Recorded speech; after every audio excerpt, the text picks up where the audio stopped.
Hey class, how are you all? I hope you are doing absolutely fine. So class first year आपके लिए हमने क्या किया, differentiation का क्लास वीडियो था, डिफरेंशिएशन हमने पढ़ाया था। आप जा सकते हैं उस वीडियो पे, डिफरेंशिएशन को देख सकते हैं। स्पेशली बायो स्टूडेंट्स जिनके लिए बहुत प्रॉब्लम होती है जब फिजिक्स के डेरिवेशंस को करते हैं, केमिस्ट्री में डेरिवेशन करते हैं, न्यूमेरिकल पोर्शन को करते हैं, तो बायो स्टूडेंट्स के लिए बहुत प्रॉब्लम होती है। उनको डिफरेंशिएशन इंटीग्रेशन में बहुत ज़्यादा प्रॉब्लम होती है, तो उनके लिए स्पेशली हमने वीडियो बनाया था डिफरेंशिएशन इंटीग्रेशन पे।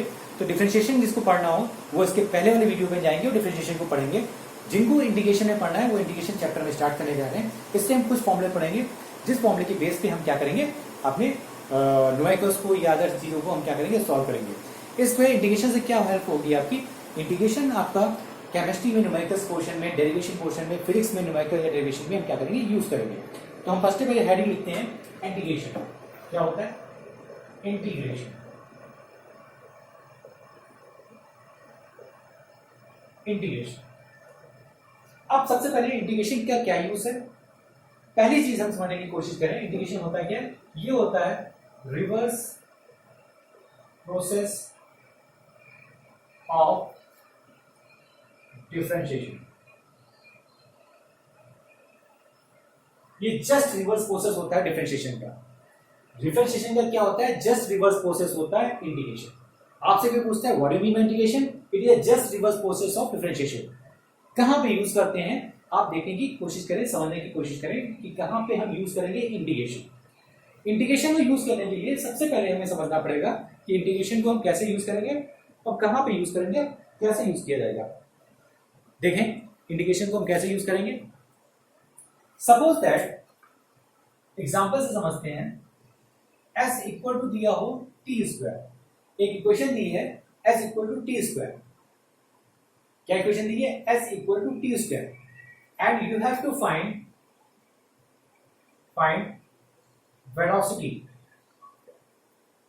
क्या करना है आपको? वेलोसिटी निकालनी है। s equal to T square की इक्वेशन से आपको क्या निकालनी है? वेलोसिटी।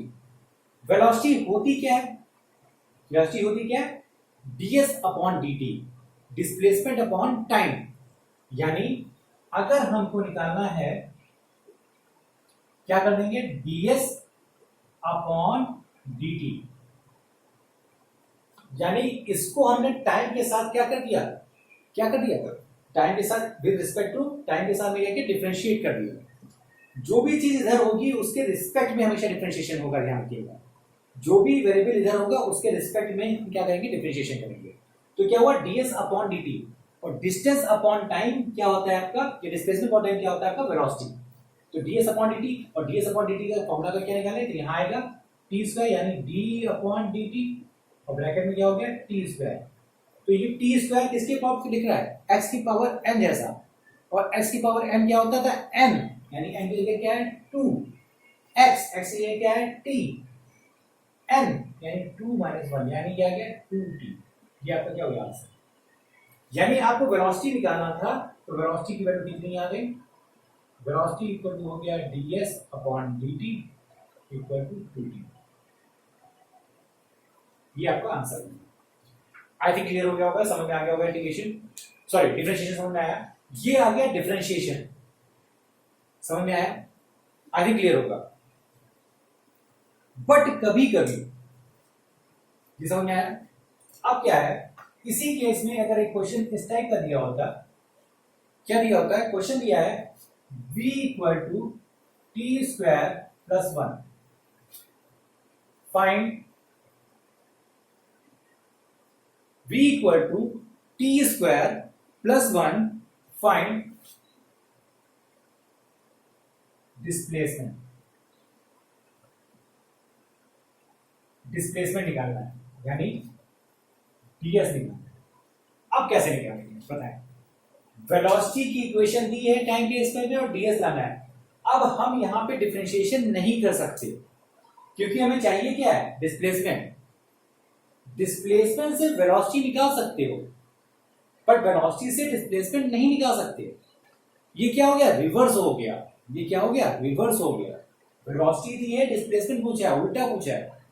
तो जब कोई रिवर्स चीजें निकालनी होती है हम क्या निकालते हैं? इंटीग्रेशन का यूज करेंगे। यानी reverse process of differentiation is known as integration. ये सिंपल लैंग्वेज में आप समझ लें। तो v equal to T square plus 1, जब ऐसी कभी इक्वेशन हमारी आएगी तो हमें ds निकालना होगा, तो हम क्या निकालेंगे, इंटीग्रेशन का हम यूज करेंगे। क्या करेंगे, हम इंटीग्रेशन का क्या करेंगे, यहाँ पे यूज करेंगे। क्लियर है? इंटीग्रेशन का यूज हम कैसे करेंगे हम, क्लियर है, कोई दिक्कत नहीं। ओके, ये क्वेश्चन अब देखें, समझने की कोशिश करें। यहाँ पे इसको इरेज कर देते हैं, ये नोट कर लिया। ओके, इसको इरेज करते हैं।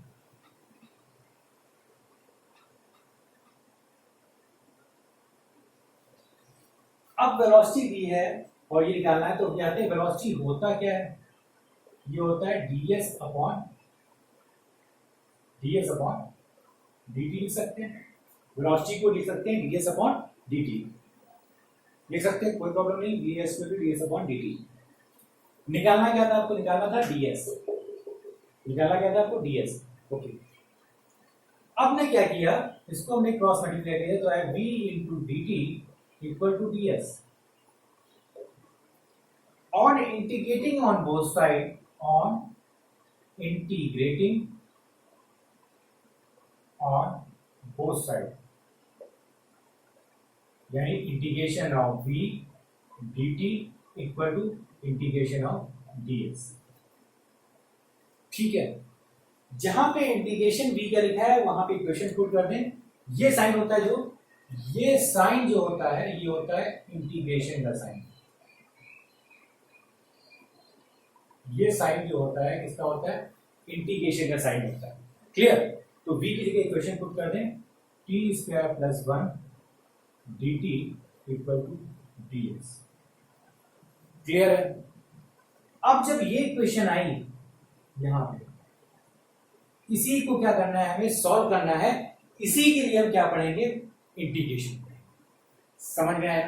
इंटीग्रेशन में क्यों पढ़ा, क्या जरूरत पड़ी इंटीग्रेशन की, रिवर्स होता है डिफरेंशिएशन का, इंटीग्रेशन कैसे हमने यूज किया, कहां पे यूज करें, यानी यहां पे इंटीग्रेशन का यूज आया। अब इसको हम कैसे सॉल्व करेंगे, इसके लिए हमने क्या पढ़ा, इंटीग्रेशन को पढ़ना स्टार्ट। क्लियर है इतना? नोट डाउन करें, नोट डाउन करें, नोट डाउन करें।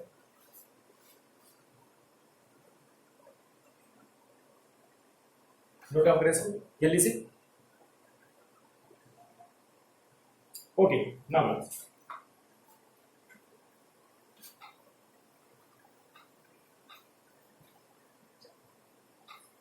एक चीज और हम समझ लें, जरा एक चीज और समझ लें। इंटीग्रेशन की दूसरी डिफिनेशन समझ लेते हैं। इंटीग्रेशन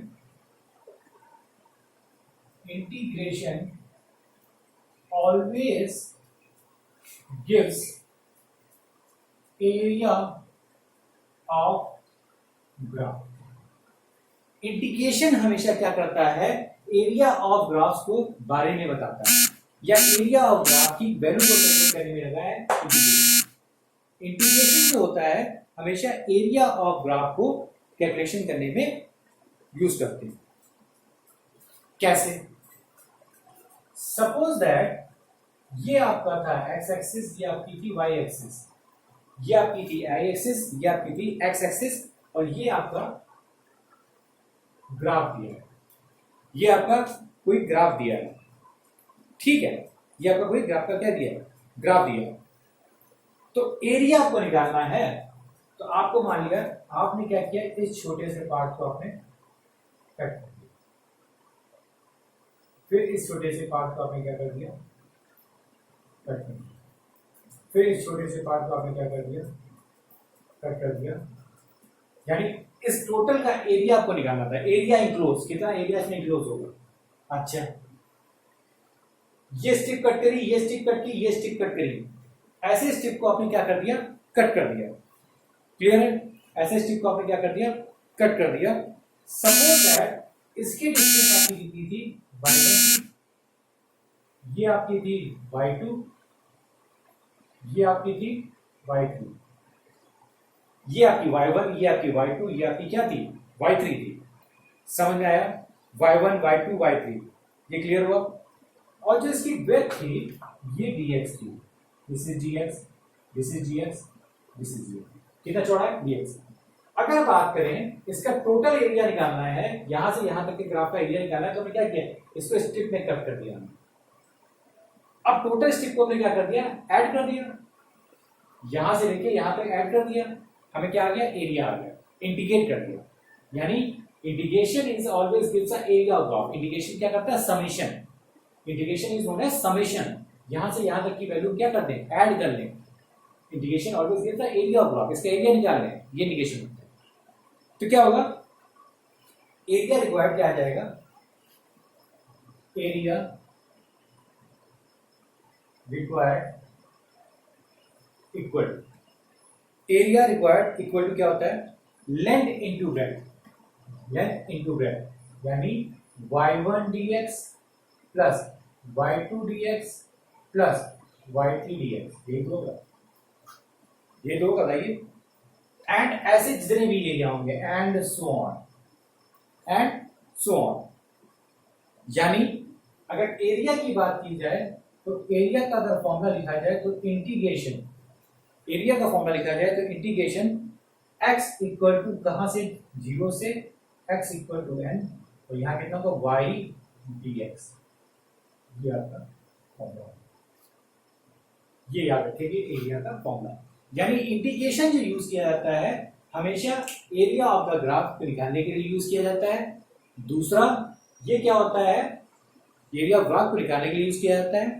फिर इंटीग्रेशन क्या होता है, रिवर्स प्रोसेस होता है किसका, डिफरेंशिएशन का। इसको नोट डाउन करें, सबसे पहले नोट डाउन करें, इसको नोट डाउन कर लें, इसको नोट डाउन करें इसको। अब इसमें कुछ फॉर्मूलेस हैं, उस फॉर्मूले को हम पढ़ने की कोशिश करें। नोट डाउन हो गया, ओके ओके क्लास। ना देखिए इसमें क्या क्या फॉर्मूलेस हैं, क्या क्या यूज करेंगे। फॉर्मूला यूज, पहला फॉर्मूला क्या होगा, इसका फर्स्ट फॉर्मूला देखिए क्या होगा। कभी भी अगर y इक्वल टू दिया हो x की power n, y equal to दिया हो x की पावर n, और आपको क्या निकालना हो, इंटीग्रेशन निकालना हो, इंटीग्रेशन ऑफ y, क्या निकालना हो, इंटीग्रेशन, ये होता है इंटीग्रेशन निकालना हो y का। किसके रिस्पेक्ट में निकाल रहे हो, x के respect, y into D X, Y into क्या हो जाएगा, dx equal to integration of x की power n, integration of x की पावर n, क्या आ गया, dx। तो इसका इंटीग्रेशन कितना होगा, x की power n plus 1 upon n plus 1, ये हो गया y dx। समझ गया, x की पावर n का इंटीग्रेशन कितना हो गया, यानी क्या आ गया, x की power n plus 1 upon n plus 1 plus c, ये आपका फॉर्मूला हो गया where c is इंटीग्रेशन, जहां पे c इंटीग्रेशन कांस्टेंट है। अब इसी कहानी बताएंगे कि इंटीग्रेशन कांस्टेंट क्यों यूज किया जाता है, कहां पे यूज करेंगे, कहां इंटीग्रेशन कांस्टेंट नहीं यूज करेंगे, इसके बारे में हम बताएंगे। पहले आप समझ लें, ये आपका फर्स्ट फॉर्मूला है, ये आपका फर्स्ट फॉर्मूला, ठीक है, ये आपका फर्स्ट फॉर्मूला है। अब देखें, दो टाइप के इंटीग्रेशन होते हैं, टू टाइप्स के इंटीग्रेशन होते हैं, इसको समझिए। एक होता है डेफिनिट इंटीग्रेशन और एक होता है इनडेफिनिट इंटीग्रेशन। एक होता है डेफिनिट इंटीग्रेशन, एक क्या होता है आपका, इनडेफिनिट इंटीग्रेशन। टू टाइप्स के इंटीग्रेशन होते हैं, two types of integration, one is definite integration और दूसरा होता है इनडेफिनिट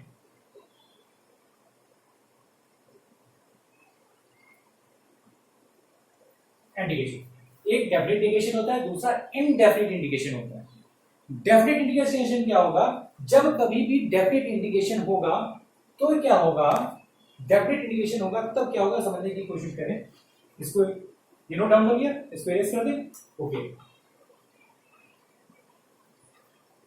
अब देखें, जब कभी भी डेफिनेट इंडिकेशन हो, जो बात कर रहा हूं डेफिनेट इंडिकेशन की, डेफिनेट इंडिकेशन में आपकी लिमिट्स मींस बाउंड्रीज गिवन होंगी। यानी डेफिनेट इंडिकेशन वो होता है जहां पे बाउंड्रीज गिवन होगी, यानी इस पॉइंट से इस पॉइंट तक आपको डिफरेंशिएशन निकालना है, यानी 3 से 4 तक निकालना है, या 3 से 5 तक निकालना है, या 7 से 8 तक निकालना है। यानी इसमें वैल्यू गिवन होगी कि इसकी लिमिट गिवन होगी, यानी बाउंड्री गिवन होगी, उसे क्या कहेंगे? Definite indication. ऐसे को हम क्या कहेंगे? Definite indication. और जब क्वेश्चन आपका डेफिनेट इंडिकेशन का होगा तब हम नेवर यूज सी कांस्टेंट। इस सी को कभी भी हम नहीं यूज करेंगे जो हम आगे लिख रहे थे फॉर्मूले में, x की power n+1 upon n+1 plus सी, वो नहीं यूज करेंगे अगर लिमिट गिवन होगी, यानी डिफरेंट इंडिकेशन क्वेश्चन में। अगर लिमिट नॉट गिवन यानी बाउंड्रीज नहीं गिवन है, तब ऑलवेज यूज सी एज इंटीग्रेशन कांस्टेंट। तब हमेशा सी को इंटीग्रेशन कांस्टेंट हम यूज करेंगे। ये चीज आप समझ लें। इसको नोट डाउन करें जल्दी से, नोट डाउन कर ले इसको। हो गया? कर लिया? ओके। नाउ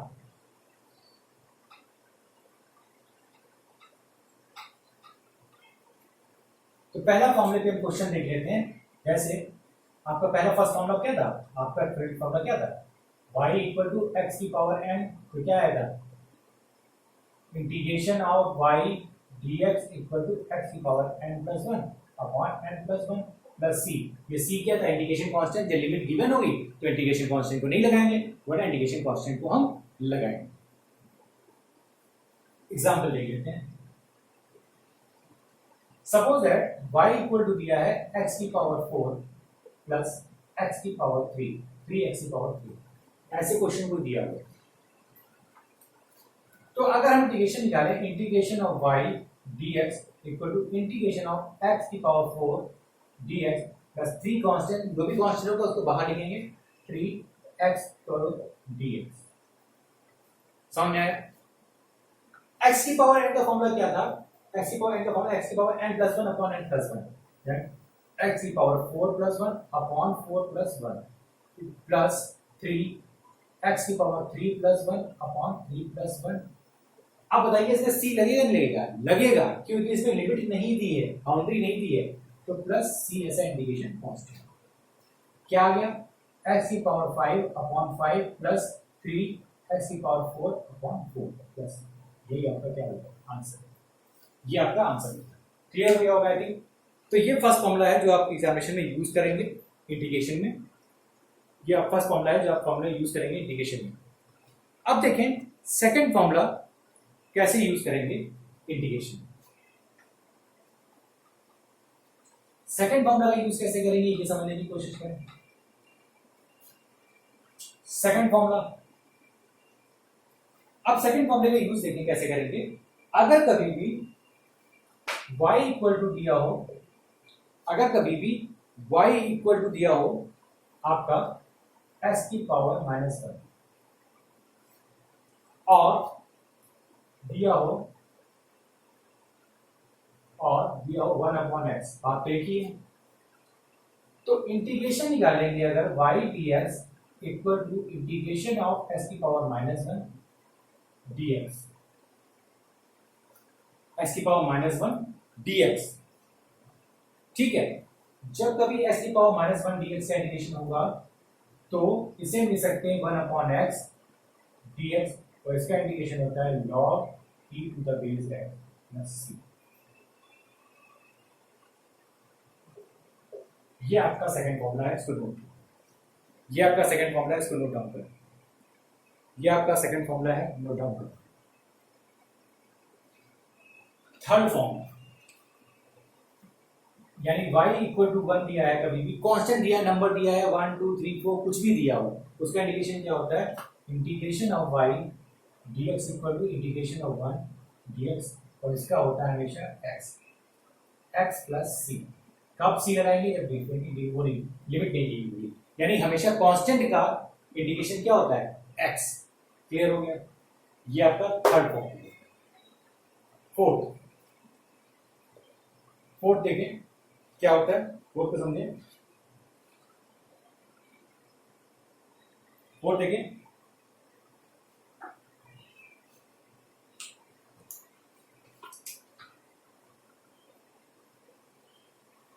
कभी भी y इक्वल टू दिया हो साइन x और इंटीग्रेशन निकाले y dx equal to integration of sine x dx, तो इसका होगा minus cos x।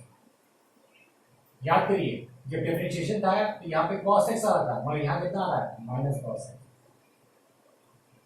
Plus c।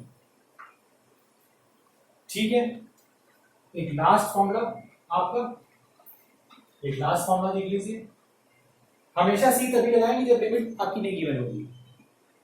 Next five formula देखिए, fifth formula y equal to दिया हो cos x integration of y dx equal to integration of cos x dx, ये कितना हो जाएगा sin x प्लस c। ये सब आपके फॉर्मूले हैं इंटीग्रेशन को। और एक नेक्स्ट फॉर्मूला होगा, देखें, कभी भी इंटीग्रेशन की लिमिट दी हो a से b, लिमिट इंटीग्रेशन दी हो a से b, कभी भी दी हो a से b, और तो इसको हम सॉल्व करेंगे तो हमेशा ध्यान रखिएगा ये जो आएगा ये आएगा a से b, और इसको सॉल्व करने पर आएगा b माइनस a। ये वाली अभी लिमिट दी हो a से b, तो ये क्या हो जाएगा, अंदर जो इंटीग्रेशन करके आएगा a से b तो b माइनस a। एक क्वेश्चन करके हम समझते हैं इसको कैसे यूज करते हैं, एक क्वेश्चन से समझते हैं। Example, suppose that y equal to दिया है आपका, y इक्वल टू दिया है, मान लिया हमने t cube plus t square plus 1। We have to find integration from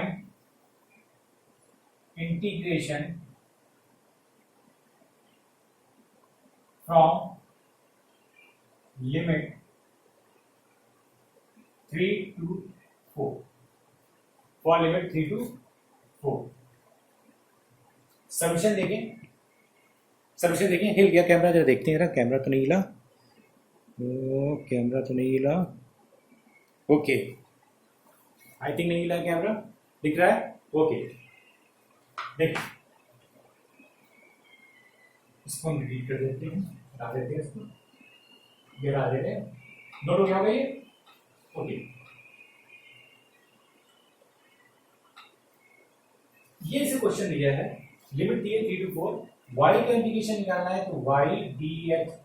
अब देखिए y दिया, ये t दिया है, ये y है ये t है, तो y dx नहीं दिया जाएगा, हमें t है तो dt हो जाएगा। क्या हो जाएगा, dt equal to integration of, क्या हो जाएगा यहाँ पे, t cube plus t square plus 1 bracket में dt। लिमिट कहां से, 3 से 4, तो यहाँ पे लिमिट कितनी है, 3 से 4, यहाँ लिमिट कितनी है, 3 से 4, लिमिट ये है ना 3 से 4, 3 to 4, 3 to 2। कैसे करेंगे, integration of 3 to 4 t cube dt plus integration of 3 to 4 t square dt plus integration of 3 to 4 1 dt। ये x की पावर n की जगह से है, तो x की पावर n का फॉर्मूला क्या था, x की पावर n प्लस 1, यानी 3 की power 3 plus 1 upon 3 plus 1, limit क्या होगा 3 से 4, प्लस t की power 2 plus 1 upon 2 plus 1, 3 to 4। 1 का इंटीग्रेशन कितना था, 1 का इंटीग्रेशन x था, तो यहाँ पे t है तो t हो जाएगा। अच्छा, क्या इसमें c लगेगा, नहीं, क्योंकि लिमिट दी है तो c लगाने की जरूरत नहीं। अब क्या आ जाएगा इसका सॉल्व करने के बाद, t की पावर 4 अपॉन 4, 3 से 4 प्लस t की power 3 upon 3, 3 to 4 plus t 3 to 4। जो भी कांस्टेंट है उसको क्या कर ले, बाहर कर ले ब्रैकेट के, तो आएगा 1/4 T4 3/4 plus 1/3 T3 3/4 plus T3/4।